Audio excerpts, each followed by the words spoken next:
यशस्वी माननीय मुख्यमंत्री श्री योगी आदित्यनाथ जी,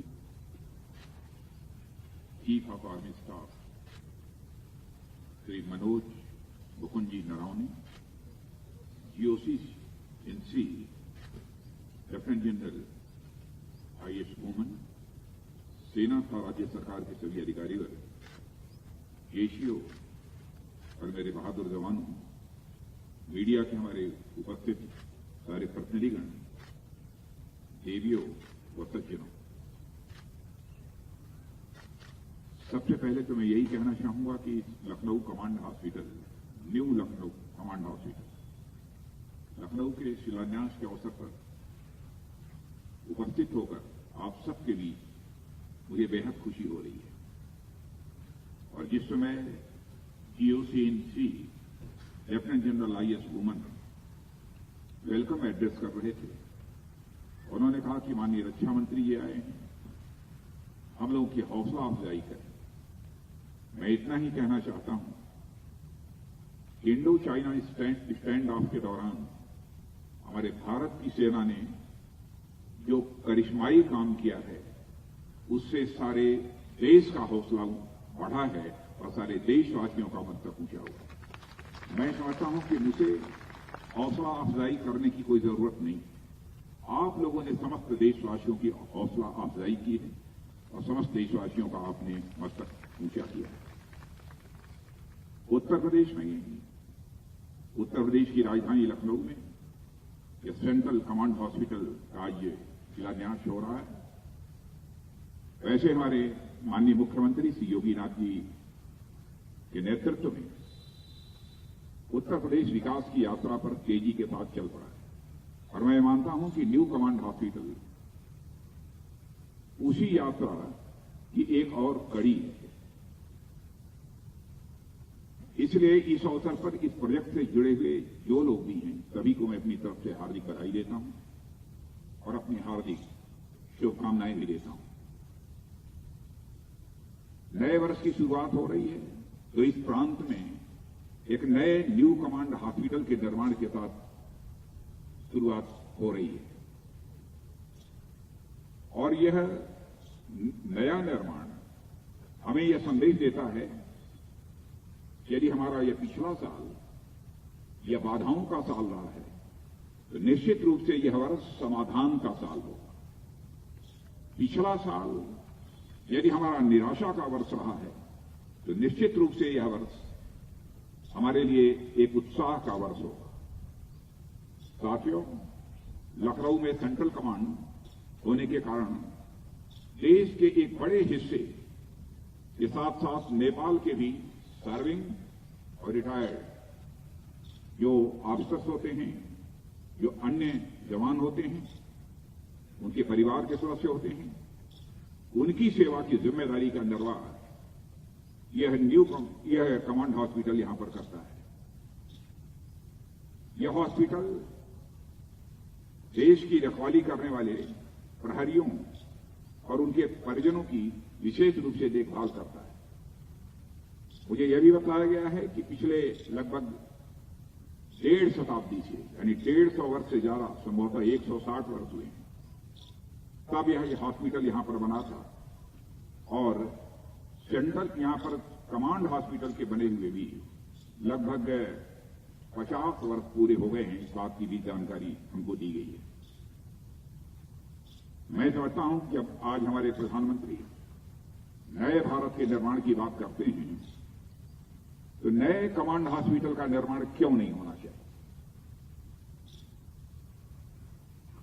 और आज इस नए कमांड हॉस्पिटल के निर्माण का सिलसिला यहां से प्रारंभ होता है। लंबे समय से इसकी आवश्यकता अनुभव की जा रही है और जैसा जीओसी ने बतलाया, 20 वर्षों से लगातार यह प्रयत्न हो रहा था यहां पर न्यू कमांड हॉस्पिटल बन जाए, लेकिन तरह तरह की बाधाएं इसमें पैदा हो रही थी।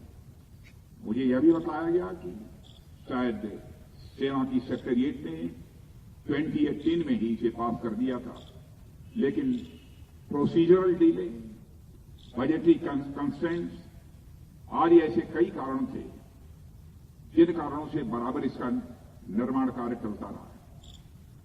लेकिन यह सारी बाधाएं अब दूर कर दी गई हैं और मैं पूरी तरह से आश्वस्त हूं कि अब जल्दी से जल्दी इस न्यू कमांड हॉस्पिटल का निर्माण संपन्न हो जाएगा। और जिस समय मेरा अभी प्रेजेंटेशन हो रहा था उस समय मैंने देखा, मुझे इस बात की भी जानकारी दी गई, यहां पर जहां कमांड हॉस्पिटल ये बन रहा है वहां पर वृक्ष जो लगे हैं उसमें अधिकांश वृक्ष काटे नहीं जा रहे हैं ताकि पर्यावरण पर कोई प्रतिकूल असर न पड़े, बल्कि उनका रीलोकेशन किया जा रहा है। ये बेहद प्रसन्नता की बात है। इसके लिए मैं आप सबको अपनी तरफ से हार्दिक बधाई देता हूं। कोविड संकट जिसके हमारे माननीय मुख्यमंत्री श्री योगी आदित्यनाथ जी ने चर्चा की, उसे आप सभी वाकिफ हैं। भारत ही नहीं, सारी दुनिया इस संकट से जूझ रही है। सारी दुनिया इस पैंडेमिक की चपेट में इस समय भी है। क्या हम में से किसी ने कभी सोचा था ऐसी पैंडेमिक, ऐसी महामारी इस देश में आएगी? बिना हम धूमधाम के साथ बिना अपने दोस्तों के हम होली का त्योहार मनाएंगे? क्या हमने कभी सोचा था? हम बिना धूमधाम के, बिना अपने दोस्तों के, बिना अपने सारे संबंधित लोगों के दिवाली और ईद का भी हम त्योहार मनाएंगे? लेकिन कोविड पैंडेमिक ने ऐसे हालात पैदा कर दिए, हमने कभी सोचा नहीं था ऐसे भी हालात इस देश में पैदा होंगे कि सारी रेलें ठप हो जाएंगी, जहाजों का आवागमन ठप हो जाएगा, बाजार बंद हो जाएंगे और स्कूल बंद हो जाएंगे और यह सारा का सारा काम एक दिन में ही, एक झटके में हो जाएगा। इसकी तो हम लोगों ने कभी कल्पना भी नहीं की थी। लेकिन मुझे प्रसन्नता है इस बात की, हमारे प्रधानमंत्री जी श्री नरेंद्र मोदी जी के नेतृत्व में इस आपदा के आने के साथ साथ इससे निपटने के भी प्रयास प्रारंभ कर दिए और बहुत हिम्मत और साहस और सूझबूझ के साथ इस कोविड पैंडेमिक की चुनौती को हमारे प्रधानमंत्री ने स्वीकार किया और स्वयं इस चुनौती से निपटने के लिए क्या क्या कदम उठाए जाने चाहिए उस पर गंभीरता के साथ विचार किया और मंत्रिमंडल में उनके साथ होने के कारण और प्रायः बैठकों में रहने के कारण मैं कह सकता हूं कि एक सप्ताह में 2-3 बैठकें निश्चित रूप से कोविड पैंडेमिक के चैलेंज से निपटने के लिए बराबर हमारे प्रधानमंत्री ने की। जिस समय महामारी का संकट हम सबके सामने आया था, सबसे बड़ी चुनौती थी कि टेस्टिंग लैब्स, मुश्किल 2 टेस्टिंग लैब्स थे। आज 1000 से अधिक टेस्टिंग लैब्स इस भारत में बन गई। मास्क का संकट था, पीपीई किट्स नहीं थे, वेंटिलेटर्स की कमी थी। लेकिन आज मैं कह सकता हूं कि हमारे भारत ने जो तत्परता दिखाई है और जिस सूझबूझ का परिचय दिया है कि आज यहां पर टेस्टिंग लैब में हमारे हजारों से अधिक हो गए हैं, वहीं पर मास्क, पीपीई किट्स और वेंटिलेटर हमने पर्याप्त संख्या में बनाकर केवल देशवासियों की सेवा ही नहीं कर रहे हैं, बल्कि दुनिया के दूसरे देशों को एक्सपोर्ट करने का भी काम कर रहे हैं। और ऐसे हालात हम लोगों ने 4, 5, 6 महीने के अंदर ही पैदा किए हैं इस देश में। यह कोई छोटी कामयाबी नहीं है। लेकिन मैं मानता हूं कि सारे इंफ्रास्ट्रक्चर इस चैलेंज को बीट आउट करने के लिए भले ही हम खड़े कर लिए हों, लेकिन यह डॉक्टर्स न होते, पैरामेडिकल स्टाफ न होता, जिन्हें कि हम बराबर वॉरियर के रूप में, कोविड वॉरियर के रूप में जानते हैं, और इन्होंने जोखिम न उठाई होती, तो मैं समझता हूं कि हमारे ये सारे इंफ्रास्ट्रक्चर, सारी चीजें ये धरी की धरी रह जाती हैं और हम इस चुनौती का मुकाबला नहीं कर सकते। शायद इसीलिए हम डॉक्टर को इस धरती पर दूसरा भगवान मानते हैं, क्योंकि कोविड के खतरे तो इन डॉक्टर्स के लिए भी थे, पैरामेडिकल स्टाफ के भी थे, हॉस्पिटल में सफाई करने वाले के लिए भी थे, परिवार से दूर रहकर।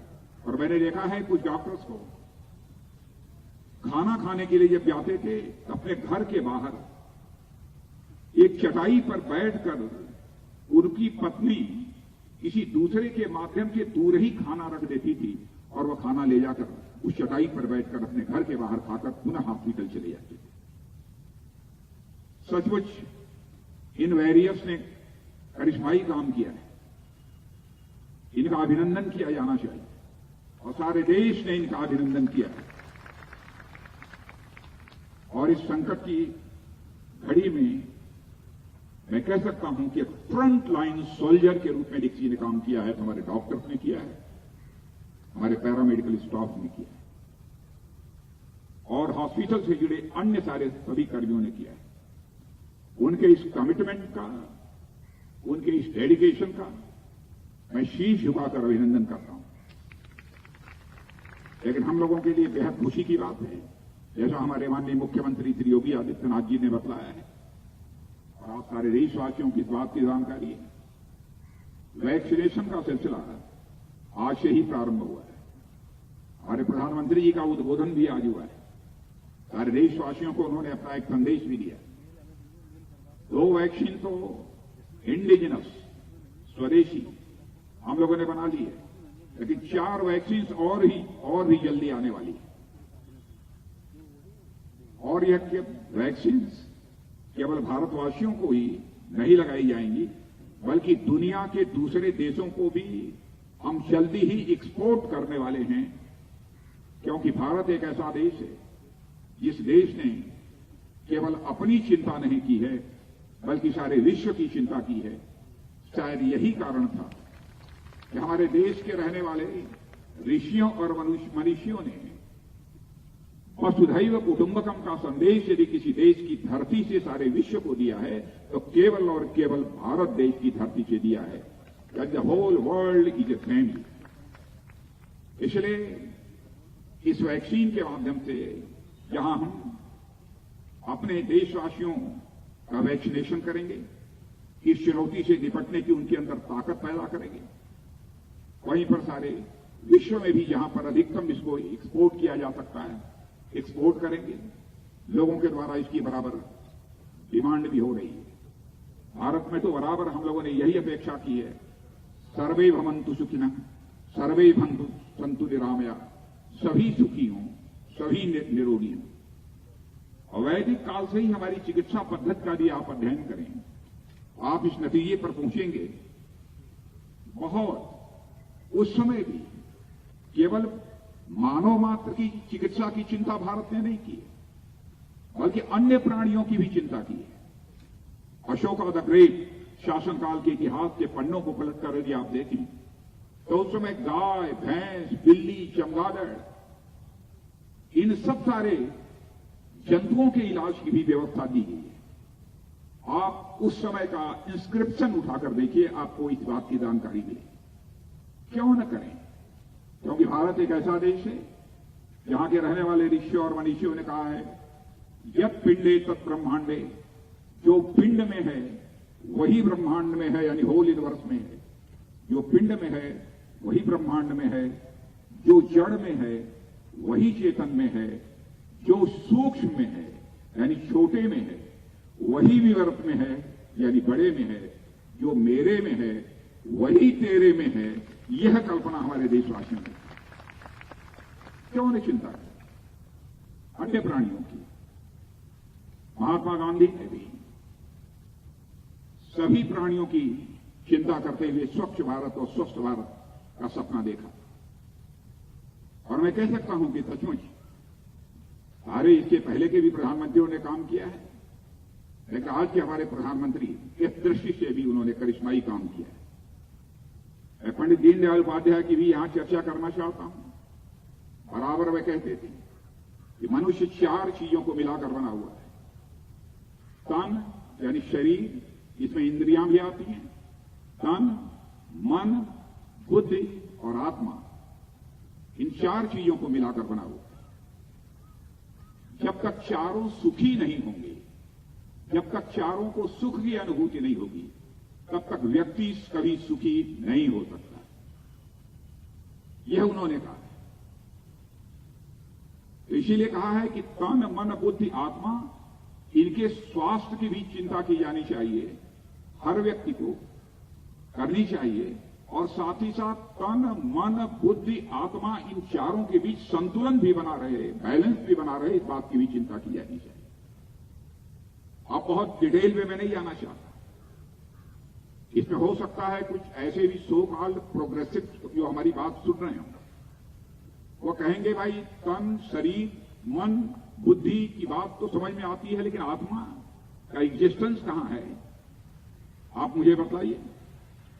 तो मैं आत्मा दिखा नहीं सकता हूं कि आत्मा कह रही थी, लेकिन यदि कोई मां घर में या हमारा जवान जो सीमा पर काम करता है, जब घर वर्षों के बाद वापस लौटता है और नन्हे मुन्ने अपने छोटे बच्चे को 6 महीने, साल, 1.5 साल, 2 साल के बच्चे को जमीन पर चलते हुए, रेंगते हुए, घुटनों के बल चलते हुए देखता है, उस समय जब नौजवान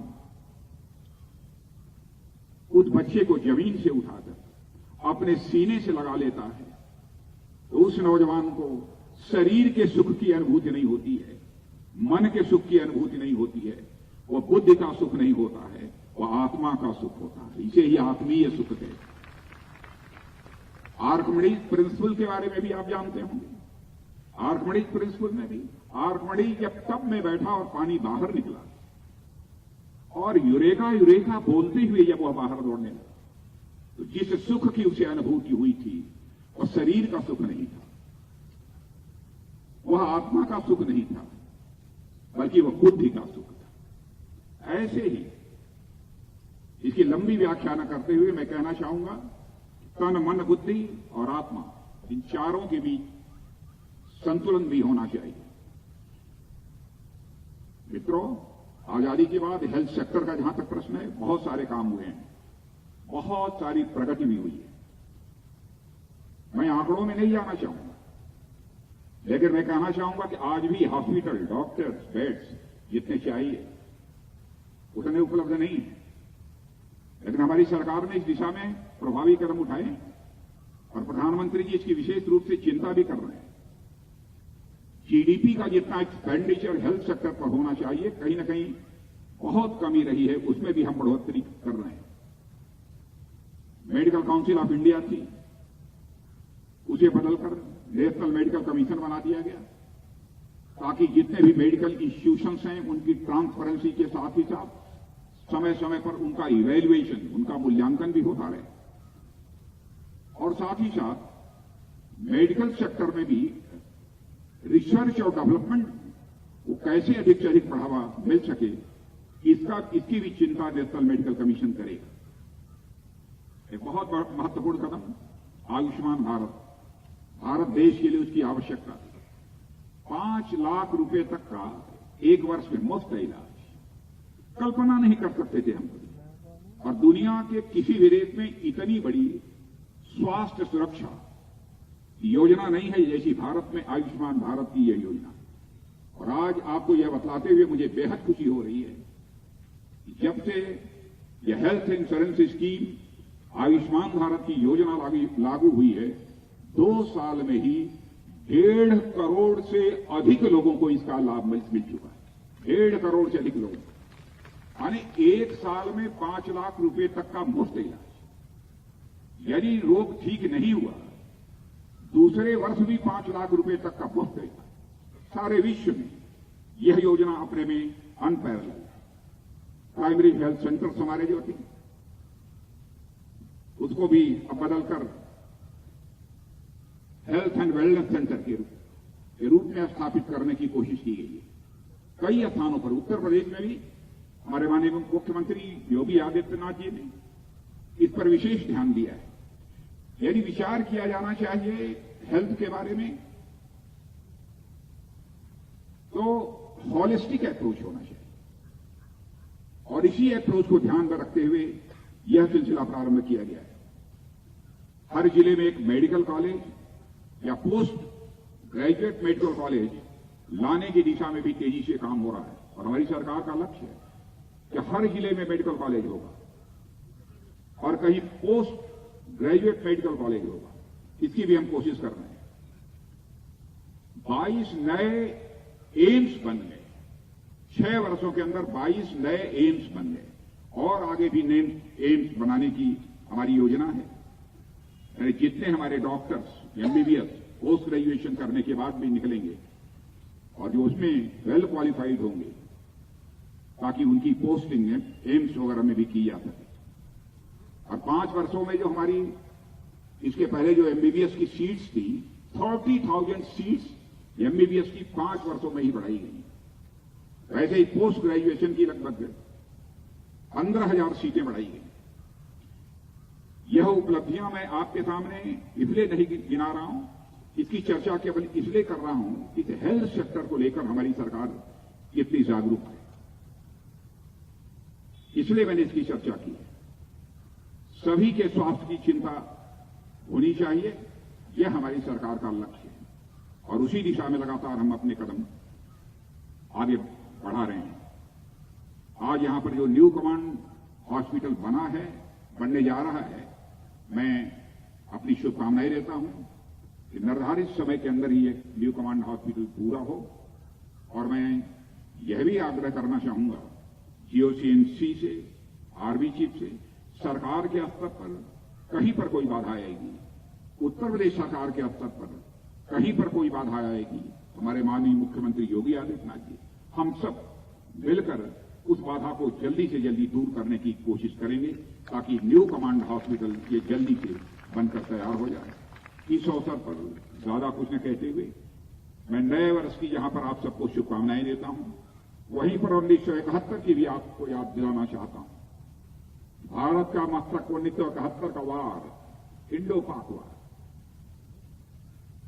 आपने भारत का मस्तक सारी दुनिया में ऊंचा किया था। उसका स्वर्ण जयंती वर्ष भी मनाया जा रहा है इस वर्ष। इसलिए उस स्वर्ण जयंती वर्ष की भी मैं अपनी तरफ से आप सबको हार्दिक शुभकामनाएं देते हुए और पुनः आप सभी का अभिनंदन करते हुए अपना निवेदन समाप्त करता हूं। आप सबको बहुत बहुत धन्यवाद। धन्यवाद श्रीमान। मैं यहाँ उपस्थित सभी सेवारत एवं सेवानिवृत्त सेनानियों, वीडियो कॉन्फ्रेंस से जुड़े सब लोगों